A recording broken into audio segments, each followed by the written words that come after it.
يعني اهو منطقه الجزاء يعني دي منطقه الجزاء. هنا وين؟ دي خط النص، خط النص لعبها كده للي هنا. انت بقى تبقى في الوقت في المكان ده، ما تروحش تقابله. وانا بروح اقابل لا هتقابله هترجع من هنا، ما حدش معاك هنا ولا حد هنا. تقوم انت ده هو الكره راحت هنا، انت تستناه في الحته دي. ان كنت واقف هنا في اديتها له كده تجري له بقى تستنى اهو. عشان دي يلعبها لك هنا بدماغك، هتجيب بدماغك وعرض هتوصل الجون اهو. هتقوم حاططها كده. اما انا يبقى الوينج اهو في الكره معاه وتمشي له كده، طب هيلعبها لمين؟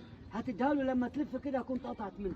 لازم اليوم كده اقوم جايبها لك هنا، انت طولته هتلاقيها في الحته دي. ايوه اما انا تروح تقابله تضيع مجهودك وتضيع. الزمالك بيشرح للكابتن احمد زملكاوي زيه عشان المباراه القادمه ان هو يكسب.